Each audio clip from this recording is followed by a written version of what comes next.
नमस्कार। इन खबर में आपका स्वागत है। एशिया के दो मुल्कों अजरबैजान और आर्मेनिया में 25 दिनों से चल रही जंग अचानक बहुत ज़्यादा तेज हो गई है। बीच में आर्मेनिया ने अजरबैजान के गाजा शहर पर हमला किया था, मिसाइल अटैक किया था, जिसमें काफ़ी सिविलियन मारे गए थे और प्रॉपर्टी का नुकसान हुआ था। तभी से आशंका व्यक्त की जा रही थी कि अजरबैजान पलटवार करेगा और वही उसने किया है। दावा किया है अजरबैजान ने कि जैब्रियल और गुब्दलिन सहित कई इलाकों पर उसने कब्जा कर लिया है। इसके बाद आर्मीनिया की तरफ से अब और जंग तेज करने की खबर आ रही है। ये दो बातें अपनी जगह पे है, लेकिन इसी बीच में तुर्की जो है बीच में आ कूदा है और उसने कहा है कि अपनी सेना भेजने के लिए वो तैयार हैं। पहले से ये बात आ रही है कि तुर्की और पाकिस्तान ने नागोर्नो काराबाख में अपने आतंकी भेज रखे हैं, लड़ाके भेज रखे हैं। नागोर्नो काराबाख ही 4400 वर्ग किलोमीटर का वो इलाका है जिसको लेकर के दोनों देशों में जंग चलती रहती है। यूँ तो 1994 में आर्मीनिया ने उस पर कब्जा कर लिया था, अजरबैजान का वो हिस्सा बताया जा रहा है, लेकिन आर्मीनिया का कहना है कि अब उसके लिए ये छोड़ना संभव नहीं है क्योंकि उस पर जातीय समूह का कब्जा है। जो तुर्की के उपराष्ट्रपति है उन्होंने CNN से बातचीत में बोला है कि हम सेना भेजने को तैयार हैं, यानी कि पहले लड़ाके भेजे और अब सेना भेजने को तैयार हैं।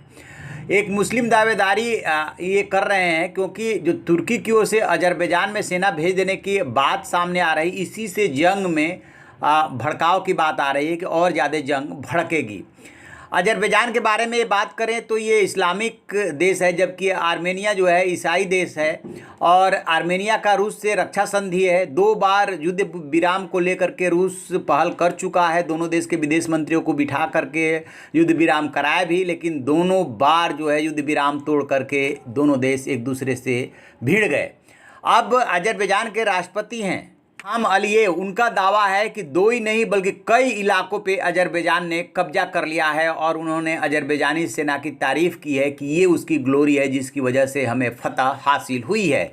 यानी कि अजरबैजान जो है एक तरह से उसका मोराल हाई है और उसे लग रहा है कि अब वो आर्मीनिया पे भारी पड़ रहा है। इसी बीच तुर्की ने उसे सपोर्ट कर दिया है, लेकिन अमेरिका का भी अभी इसमें दखल हो रहा है और कहा यह जा रहा है कि जल्दी ही अमेरिका दोनों देश के विदेश मंत्रियों को की बैठक कराने जा रहा है कि अब तत्काल युद्ध रोकिए, नहीं तो अब हमारे लिए धैर्य रखना मुश्किल हो जाएगा, हस्तक्षेप करना पड़ेगा। रूस, फ्रांस, अमेरिका के एक सुर में बोलने के बावजूद टर्की है कि मानता नहीं। उसके उपराष्ट्रपति जो है बयान जारी करते हैं, इंटरव्यू देते हैं कि हमारी सेना वहां जाने को तैयार है और पहले से लड़ा के भेज ही रखे हैं।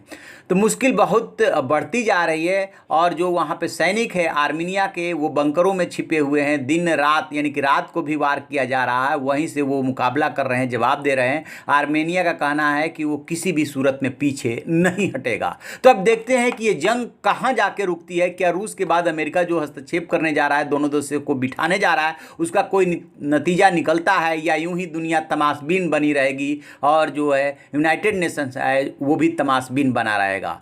जब फ्रांस, अमेरिका और रूस कह रहे हैं और भी देश शांति की अपील कर रहे हैं, फिर दोनों देश क्यों नहीं सुन रहे? क्या ऐसे क्षेत्रों का कभी भी हल युद्ध से निकला है? इतिहास में झांकने और देखने की ज़रूरत है। तो आप रहिए ना बेखबर, देखते रहिए इन खबर। Thank you. इन खबर चैनल को सब्सक्राइब करें और